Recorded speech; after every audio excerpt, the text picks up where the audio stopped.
Eu começaria a nossa segunda fase de perguntas, passando a palavra para o nosso senador Oriovisto Guimarães, que nos honra com a sua presença, ele que é um amigo do Movimento Pro Paraná. Eu até costumo lembrar que foi no Movimento Pro Paraná que ele veio apresentar a sua candidatura ao Senado. Acho que foi uma das primeiras entidades que ele esteve, e acho que o movimento deu sorte a ele. Então é sempre um prazer receber esse senador que tão bem nos representa lá em Brasília.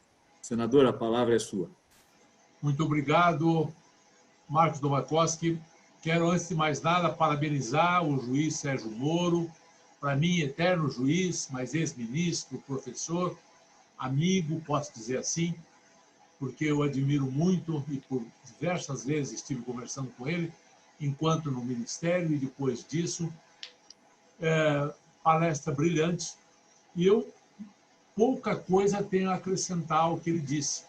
Mas, olhando de um aspecto um pouco mais político de quem está atuando lá no Senado Federal e que nunca foi político antes, eu queria lembrar que há uma classificação mundial, até feita por um instituto, de estados frágeis ou estados pré-falimentares. A gente diz que o Estado não vai à falência, mas é interessante. O Estado pode ir à falência, sim. E ele pode quebrar, e pode até desaparecer, e pode até ser anexado por outro, como já tivemos vários exemplos na história da humanidade. O Brasil é muito grande para ser anexado por alguém, mas isso não impede que ele vá à falência. O que caracteriza um Estado frágil? Há uma classificação para isso. Basicamente, as características são um Estado que não tem o controle total sobre o seu território. O Brasil tem. O território brasileiro está sob controle, mas nós já temos algumas bolhas, por exemplo, no Rio de Janeiro, lugares onde a polícia não entra, onde o Estado não está presente, onde o tráfico já constitui, sim, um poder paralelo.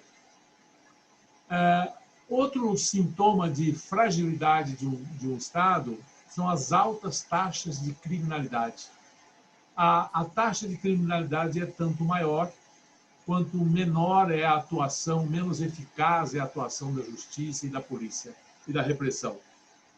Outra característica séria de um Estado em estado pré-falimentar ou frágil é a corrupção extrema. Em todo Estado que está quase por desaparecer, há uma corrupção extrema. Há também o mercado informal e há também um poder judiciário ineficaz. Observe que essas coisas estão intimamente casadas. Poder judiciário ineficaz e corrupção extrema andam de mãos dadas. Há também a interferência militar na política em estados pré-falimentares, a democracia desaparece. E olhem, por exemplo, o que acontece na Venezuela. Não é? Grupos armados, paramilitares, são outra característica. O que eu quero dizer é que, lá em Brasília, convivendo com os políticos de perto, eu pude sentir na própria pele, como parlamentar, que nós cometemos ao longo da nossa história um grave erro de achar que íamos eleger um salvador da pátria. Cometemos esse erro quando elegemos Jânio Quadros, que tinha por símbolo a vassourinha, que ia acabar com a corrupção. Cometemos esse erro quando elegemos Fernando Collor de Mello, que ia acabar com os marajás. Cometemos esse erro quando elegemos Lula, que acabou sendo um governo extremamente corrupto. Mas a bandeira do PT, a bandeira do Lula, nos bons tempos do PT, era a moralidade pública. Não se esqueçam disso. Não é? Era um operário honesto que ia fazer uma política honesta, que se elegeu deputado e saiu de lá dizendo que tinha 513 picaretas e que ele não seria deputado, porque não acreditava. Depois comprou todos esses deputados com mensalão. Mas cometemos vários erros quando pensamos num salvador da pátria. Não há salvador da pátria. O único ente que pode salvar uma pátria é o seu próprio povo. E se vocês olharem para os estados brasileiros, se há um estado do qual eu sinto pena é o Rio de Janeiro. Na história recente, ele teve vários governadores presos, vários governadores corruptos. Né? E a corrupção se espalha no Rio não só pelo Executivo, mas a Assembleia do Rio é um caso sério e tudo mais. Nosso Paraná está bem melhor. Nosso Paraná é famoso pela Operação Lava Jato, nosso Paraná é famoso pela forma fechada da sua gente, nosso Paraná é famoso porque nós somos muito acanhados, não somos muito falantes, mas o nosso exemplo é muito bom. O nosso exemplo não é como o exemplo de um estado como o Rio de Janeiro. Não quero dizer que é o único. Tem outros exemplos, tantos, que eu poderia citar. O Rio de Janeiro não é o único. E não é só lá que tem corrupção. E no governo federal, também a gente sente isso com clareza. Por exemplo, a pauta ética. O que eu chamo de pauta ética? Corrupção e poder judiciário são coisas que estão intimamente ligadas. Se não houver um Ministério Público livre, atuante, se não houver uma justiça rápida, se não houver o fim do foro privilegiado, se não houver o estabelecimento da prisão em segunda instância, essas coisas, sabe, sempre vão nos fazer um Estado de segunda categoria. Quer dizer, não é a pessoa que vai salvar, não é o Bolsonaro que vai salvar, é a estrutura do Estado, é a concepção, é a receita do bolo, como eu dizia na minha campanha. Eu fui ser senador porque eu queria mudar as leis, porque eu queria mudar a forma como nós estamos organizados. Eu me bati muito, o Sérgio Moro sabe disso, pela prisão em segunda instância, desde o começo. Eu entrei lá, foi a primeira PEC que eu propus.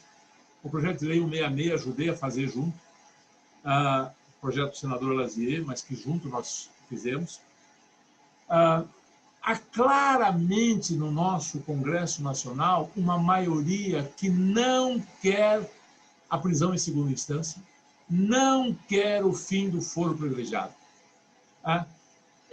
Essas duas pautas éticas seriam um desinfetante na política brasileira, porque todos os corruptos que tem no Congresso seriam processados em primeira instância, seriam condenados em segunda instância e, com a lei da ficha limpa, sairiam da política. Mas não querem.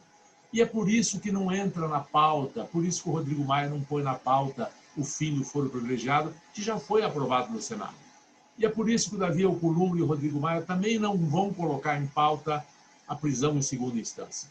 Tá? Então, o que ocorre?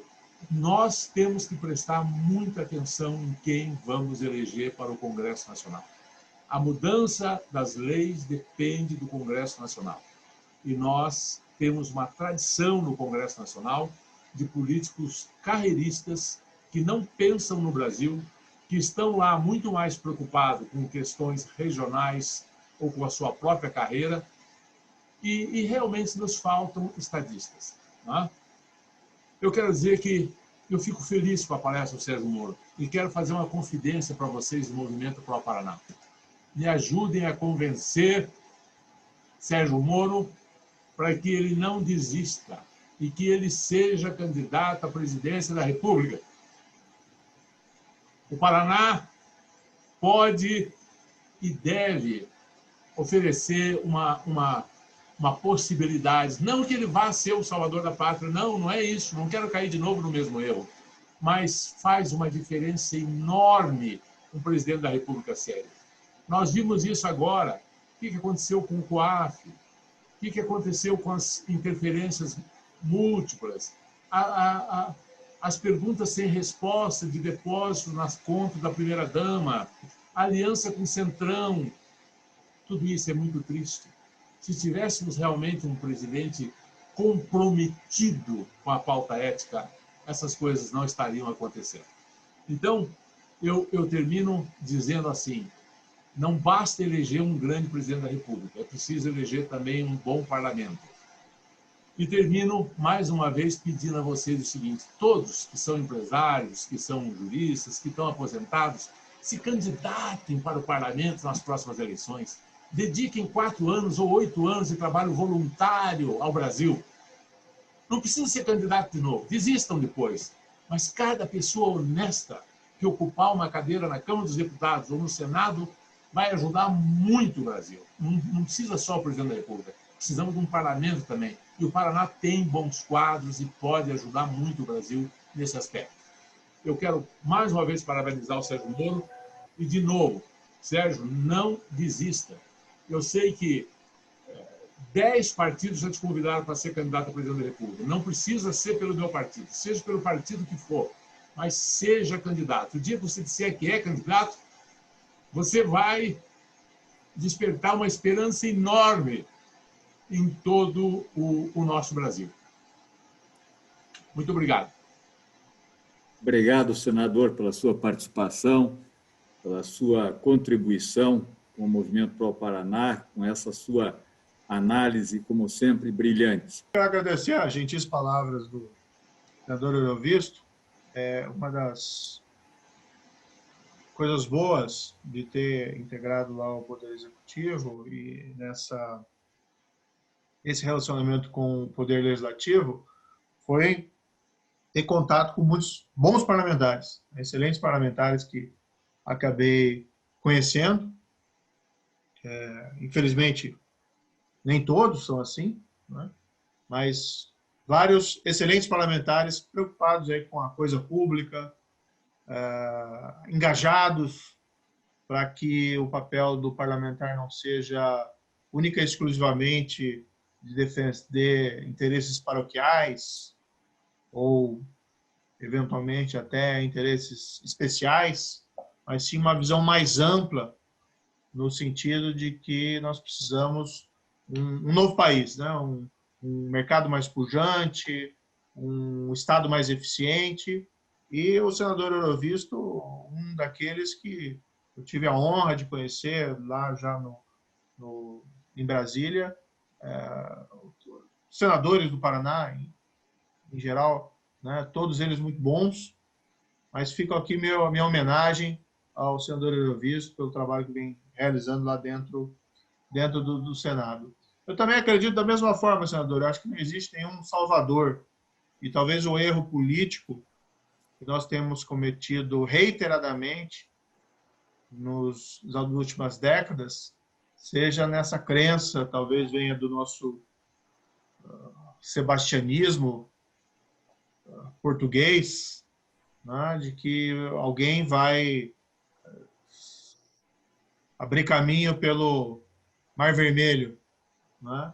É claro que a liderança é importante, a liderança faz um diferencial. Como eu disse ali, bons exemplos são inspiradores, né? E hoje, muitas vezes, as pessoas não têm referencial, né, de lideranças.